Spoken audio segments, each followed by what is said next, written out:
So welcome to the MoneyWise UK podcast. This is a show where we cut through the noise to explore ideas, strategies, and people shaping the future of investing and financial planning. I'm your host, George. Today, I'm delighted to be joined by Megan E., who's a senior equity analyst on the emerging markets active engagement strategy at GIB Asset Management. This time, we're going to go deep into China, a country that I know polarizes opinion for most, but it's kind of this superpower. Whether it's a superpower in waiting or already is, that's probably one for debate. For some, it's a regulatory minefield, but is it a misunderstood opportunity? And that's what I want to explore today. So I'm absolutely delighted to have Megan here, and welcome, Megan. I thought we would start by a kind of quick fire, kind of getting to know you a little bit more. So let's start with the first question. Who has inspired you in your career or life more broadly? Oh, first of all, thank you, George. Thanks for having me. Really, I suspect if you ask me another time, the answer would change. But as we speak today, I would boil it down to two influences that really shape who I am today. Firstly, from a professional point of view, value investing icons. A bit cliche, but Warren Buffett, Graham, and it really is down to their discipline, long horizon, margin of safety thinking that's still pretty much very ingrained in me today. Secondly, which is a bit more personal, is the Indonesian Chinese entrepreneurs that I watched growing up. They are just masters at allocating capital in a volatile setting. It's just a proven resilience beating heart each time. Now, from this group, I saw kind of how calm capital allocation can actually flourish in certain environments, no matter what the uncertainty is. They embody that blend of how should I put it, tradition and adaptability that is often crucial for success. And firsthand, my own family's entrepreneurial spirit and journey instilled that real fundamental respect for capital stewardship and calculated risk taking, which, if you think about it, are core tenets of investing today. So, yeah. And would you say, it'd be interesting to actually know more about kind of, you talk about your own family. So your family, do they have a business, or they built a Yes, we business? do. Yes. Okay. Yes. Okay. So that's been quite an inspiration, would you say, to yourself and on that That's side? right. Yeah. So you witnessed that firsthand, where we've been privileged as later generations to obviously enjoy the fruit of hard work of previous generation. But it really is boiling it down to that fundamental respect. How do we steward capital to make that sustainable for future generations? Yeah. Oh, that's really interesting. And in terms of a book, is there a book that's had kind of a lasting impact on the way you think or your approach? Yes, reading is one of my passions. So it was quite hard to kind of like, if you have to pinpoint it down to a book. But I think what has been quite memorable, again, this might link back a bit more to a personal identity, is Habibi, which is one of our ex-president. Yeah. He's had this book, Revolution Mental, Yeah. that shifted my axis a little bit. And I can explain why, really, because if you think about it, he had built this aerospace dream just really based on his belief on education and that long-term vision. And I'm really talking long-term because we were a country without the necessary supply chain. To kind of have to visualize that and make that happen, you just think that requires courage. And it was, I guess, revolutionary as well. So it always reminds me that lasting growth often begins with often an ambition that can be quite hard to surmount, but you do need human capital as well. That is key in execution. So how it implies to me today is really, when I look at businesses or opportunities, I want to be looking at somebody who's looking to make 30-year bets and not 30-day trades, because it is that sustainability that often gives you that time horizon in order to be able to meaningfully create value sustainably. Yeah. If you weren't working within investment research, investment management, would there be something else you'd be doing today? Yes, actually, if finance hadn't called, I would probably study archaeology, history wise. That's another passion of mine. I've always found it really fascinating, exploring how ancestral wisdom could actually compound interest and how enduring as well some of the concepts and teachings are. And it's really dissecting that value of legacy and how we can learn from that, and putting that to good use in modern days. One example I could think of is, in recent times, it's really about how do we translate values that we could learn from previous old supply chain ideas that we could in today's world, given, the redrawing of the supply chain globally as we speak today. And it's really one thing that I could think of is, the Majapahit water canal systems. They used Yeah. to kind of protect like plants from volcanoes eruption, but it's how do you apply that, to modern climate solutions? And I speak again very closely. A close problem to home is how could that potentially help Jakarta's flooding problems? Because Okay. literally the city is sinking progressively. But essentially, I think if I could bring it back, it's that curiosity that drives me. It's really, in a blessed way, that same curiosity that I could apply today professionally as well, and then extend that same application of skill set. So, when I analyze a company or a stock, I tend, to then ask, will this like leave bullet wounds, or will this actually help set up the blueprints for 2025 as we speak today? So it's really about looking forward and how enduring that can be. Yeah. And before we go to a little bit about understanding China, I guess maybe I should ask this at the start. Can you give us kind of a little bit of background to yourself and how you came to join GIB Asset Management? So professionally, I moved from ASEAN equity trading at Kiming out of school to managing money at Eastspring Investments, the asset management arm of Prudential PLC. And now I kind of co-lead China and ASEAN amongst other coverage at GIB, where we favor high conviction ideas and hands-on engagement. It's a stronghold of our investing philosophy.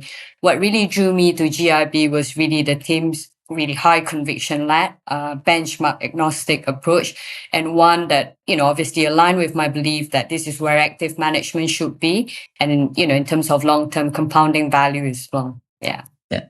Thank you. And we're going to obviously kind of talk about GIB and the strategy, but I think it'd be really interesting to kind of get your take on China. So these questions are kind of, I guess, questions that people often have, Yeah. and so it'd be really interesting to get your view on this. So the first one is China's often labelled an emerging market.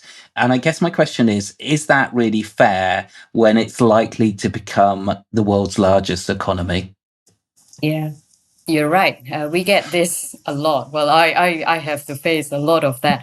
But I think if I could, it's not really about the label. The label is increasingly beside the point. And if I could address this in two ways. So on one hand, you're right. China already looks very developed. I mean, look at its scale, its innovation power. It produces about 17% of global GDP. It is leading the world in EV output. I mean, look at solar capacity, e-commerce penetration.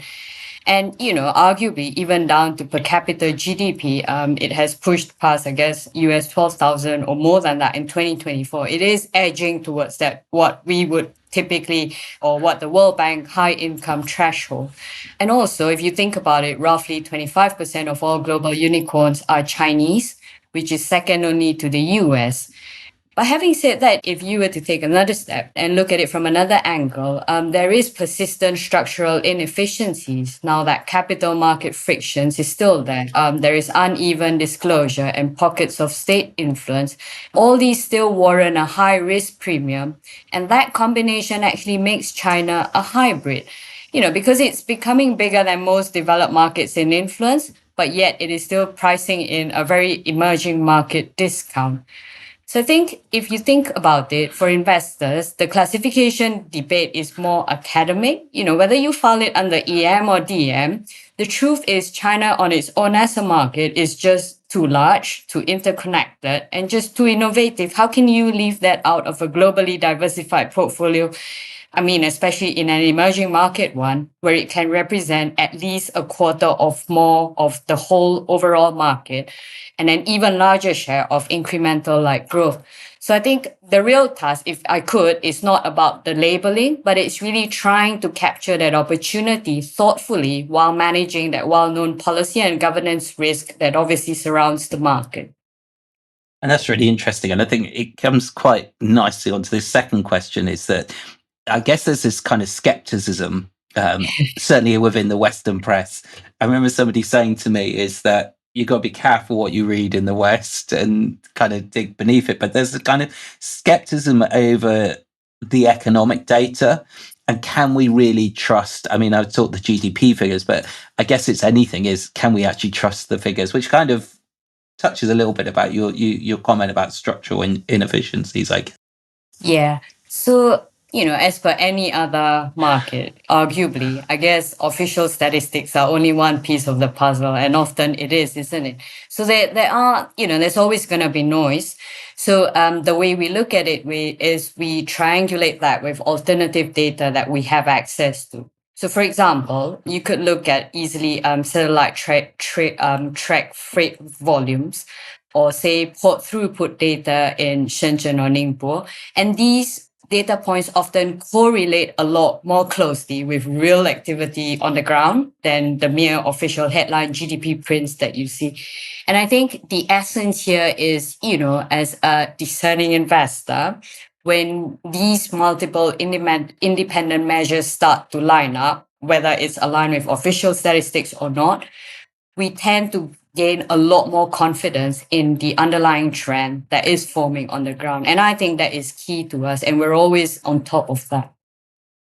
and kind of taking a step back from that, because I think that's quite interesting. I think it is about almost understanding how China works and how it thinks, and sort of looking below that sort of data. But one of the things that comes up that people don't necessarily talk about is this idea of common prosperity, which kind of seems central to China's policy direction.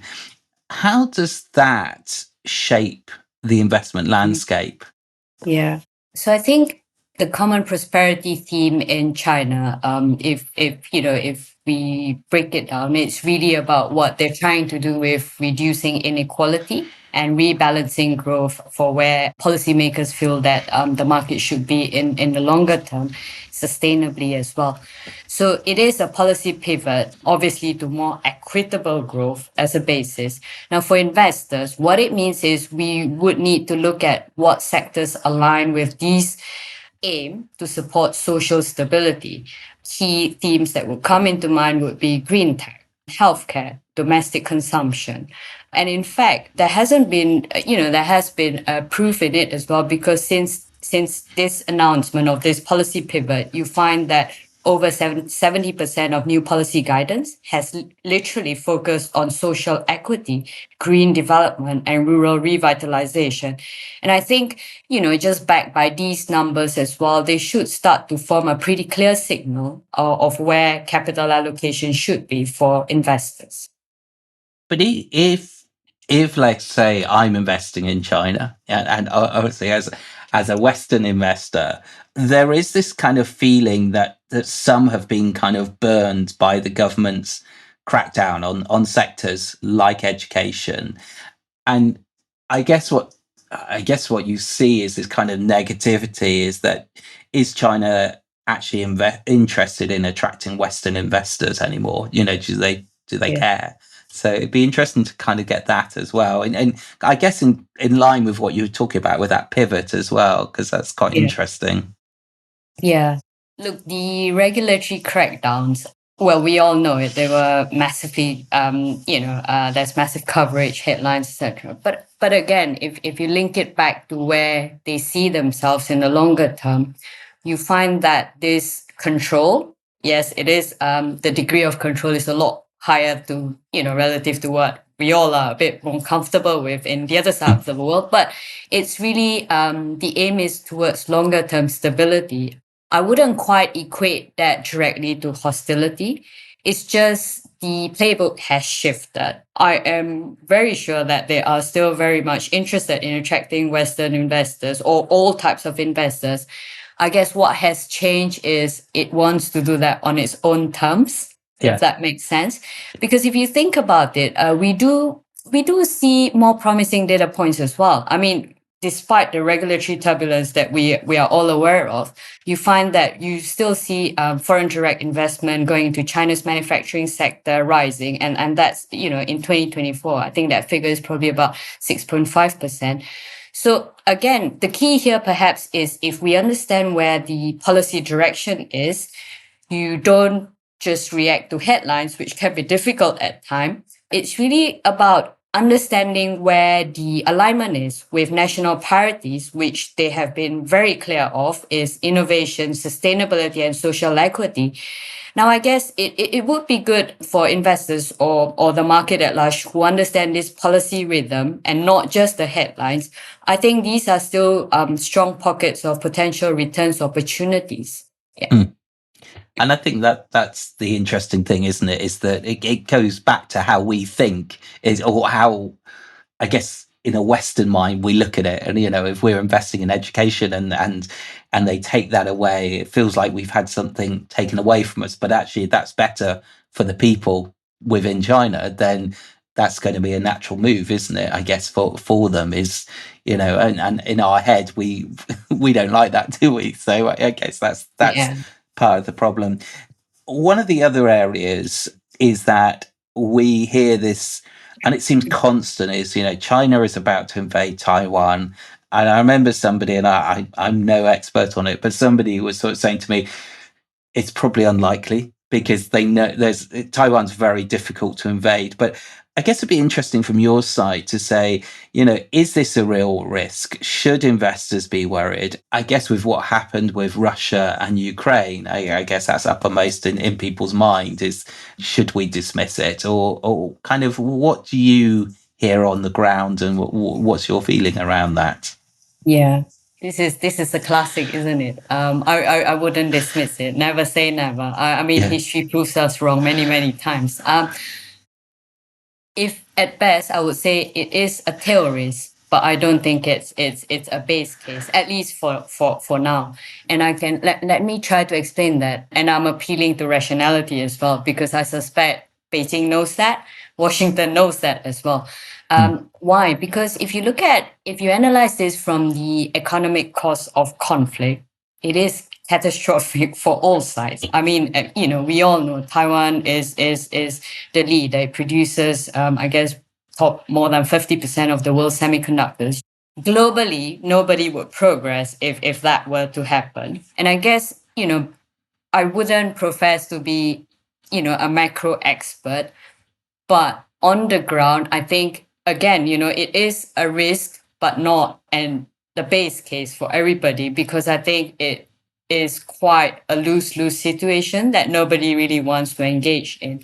So I guess how we think about it is we don't necessarily anchor our portfolios to fear as a base case, but what we do is we are very aware of the risk and we try to model or stress test that scenarios.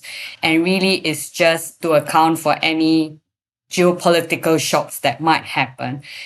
To be fair, though, we apply that portfolio wide. So it's not just about Taiwan or China, but I think it's part of that coherent risk management that we do in GIB as an emerging markets investor.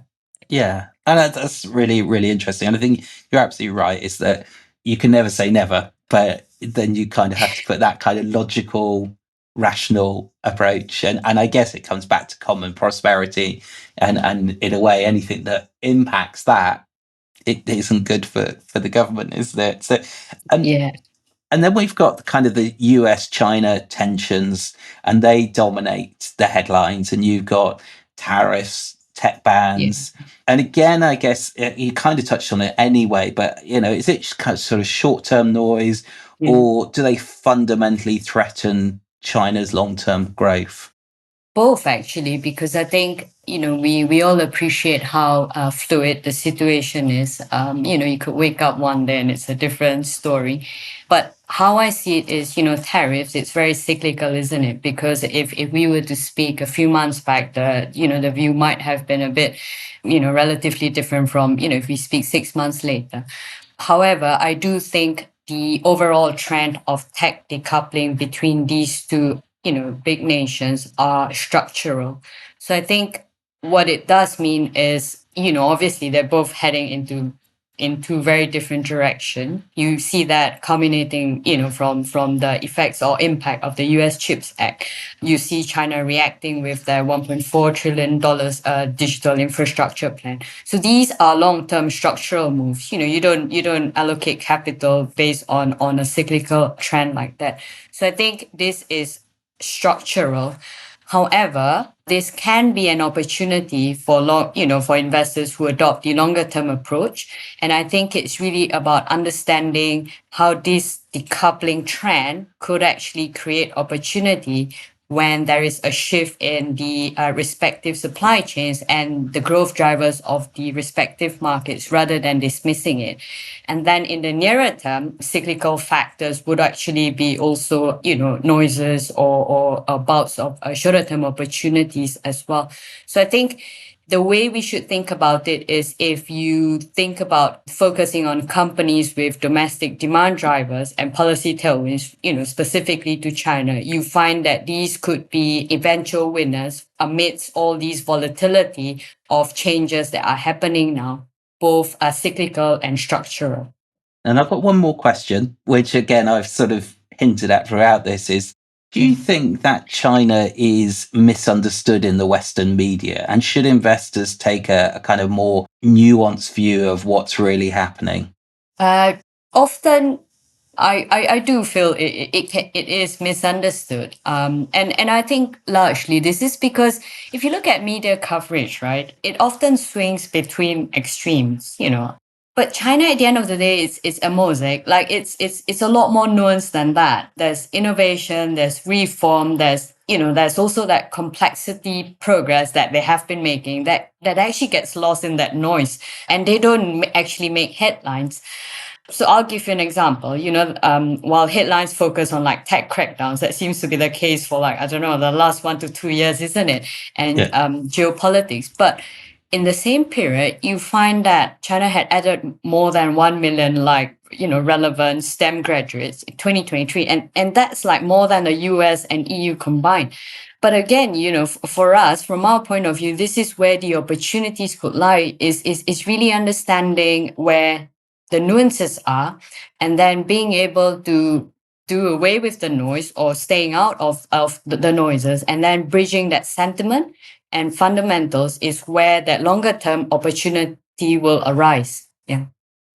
Yeah, and I think that's really interesting. And I think, going on to kind of your strategy and how China kind of has a role in the emerging market strategy, I think having that kind of background about understanding, I think hopefully will make this a bit easier. So if we're looking at your strategy, what's the process when assessing Chinese companies? How do you decide which ones are the ones that you want to put forward to be part of the strategy? So typically, and we're disciplined to that, is we seek quality companies that are temporarily mispriced by broader concerns. So we don't invest in broken companies, but it's really asking ourselves, what do companies need to do to fix that deficiency in order to realize that maximize potential. So same as per our peers, we start with fundamentals, cash flow, governance, capital allocation are key things that we look at. We overlay that with sustainability factors and policy alignment with regards to China. And the second pillar, which is engagement, is key for us. We conduct direct due diligence dialogue with management teams. And this really is, born out of the fact that part of our strategy, which is our differentiated strategy from our peers, is we want to help shape and not just invest.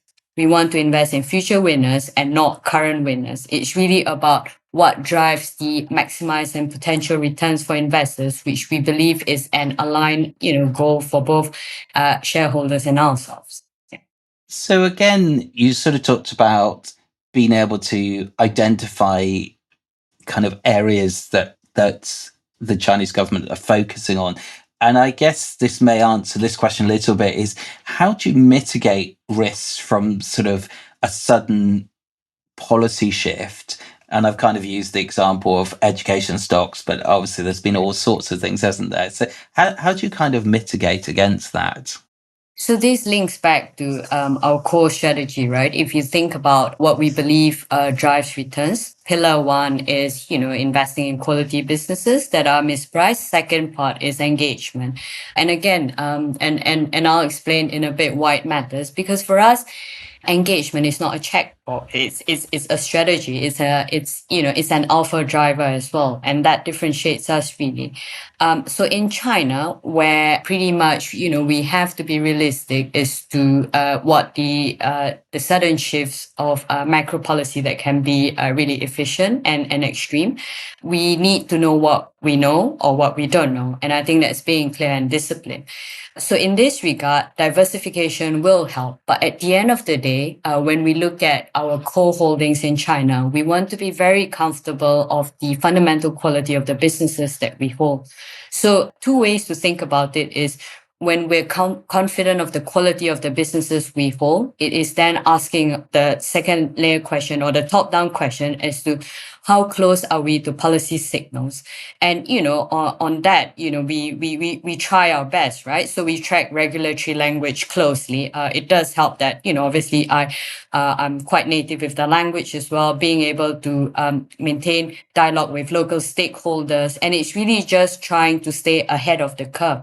We track these languages, maintain local networks, really get insights from the ground itself. So it's both function of diversification, but also having insight and confidence in the companies that we're invested in as well, which allows us to better build a resilient exposure to the market. And it's always constantly wanting to anticipate these shifts before they hit earnings as well. Yeah. So it is complex, but it is rewarding. So yeah. Yeah. And I think that's what people have to understand is that, as you say, you're investing in a country that probably will shape or is already shaping the future, isn't it? So, there are going to be complexities with that. Do you see, I mean, I might be wrong in this, but I think in solar power, I think there's something like 80% share or something in Yeah. China. So are there particular opportunities that you currently see in China, either thematically or sector wise? Yeah.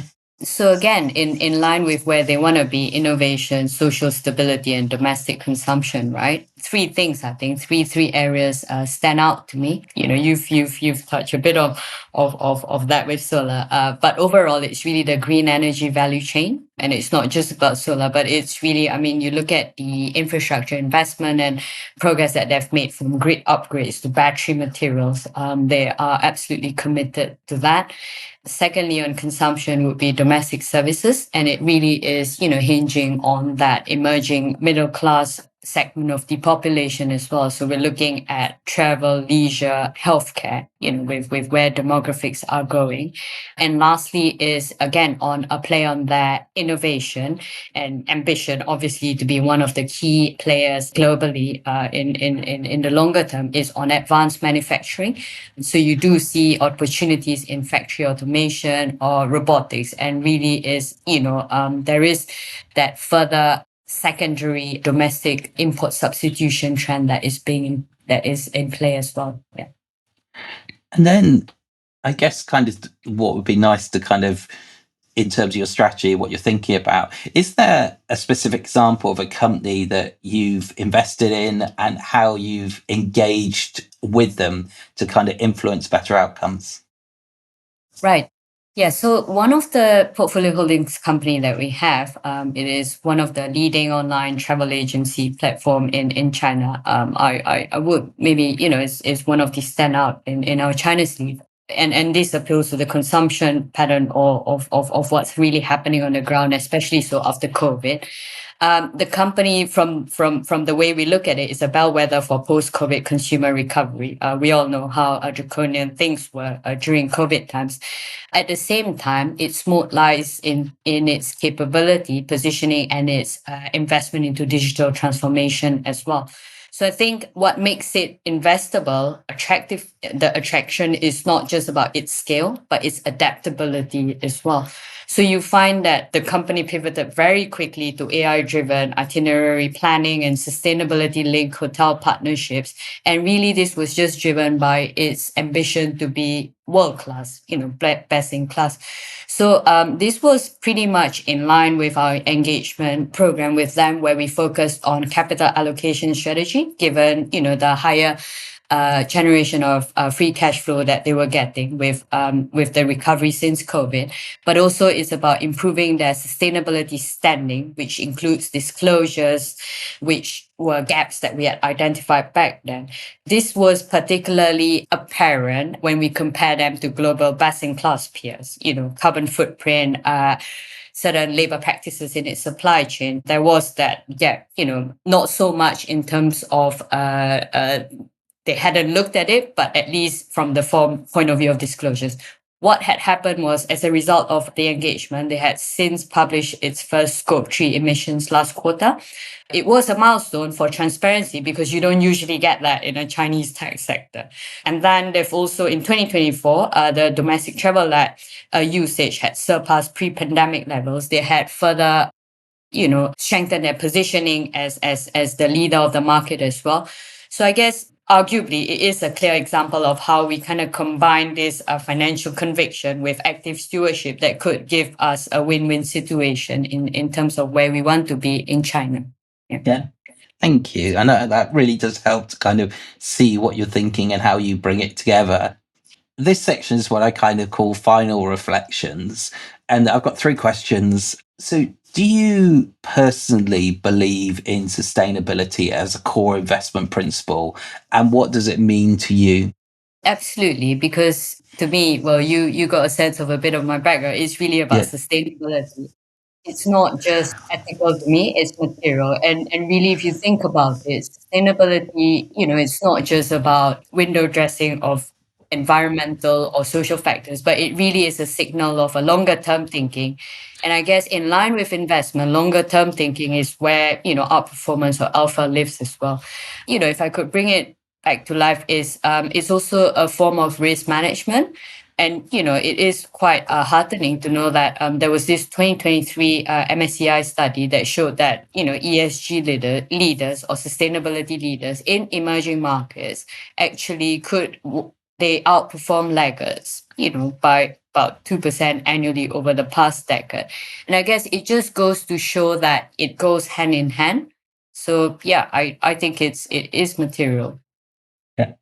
And in terms of your commitment, it's a very difficult question to ask this, but how committed are you to the GIB philosophy and the long-term vision of this strategy? I would say deeply. So if you look at GIB's approach, it's very long term, engaged, and obviously impact aware.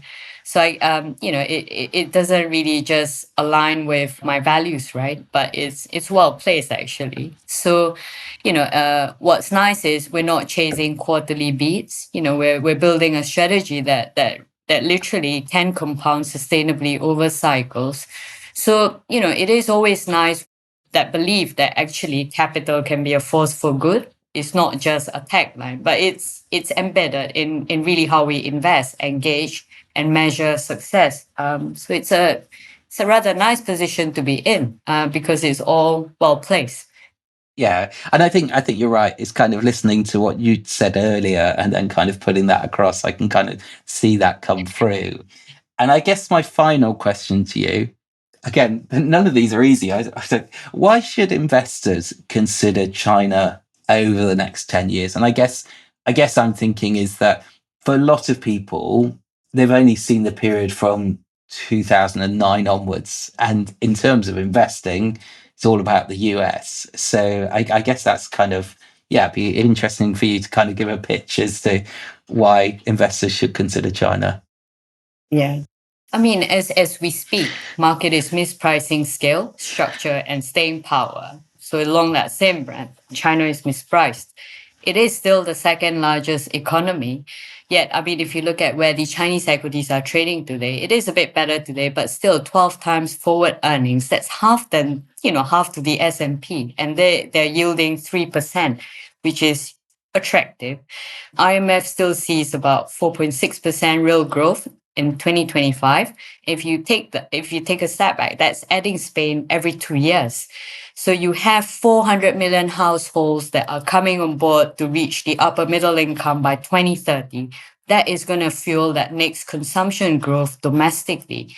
At the same time, you see the country's commitment pouring over $600 billion into clean energy last year. And it hit its 2030 wind solar target 6 years early. You don't get, progress like that every day in other parts of the world.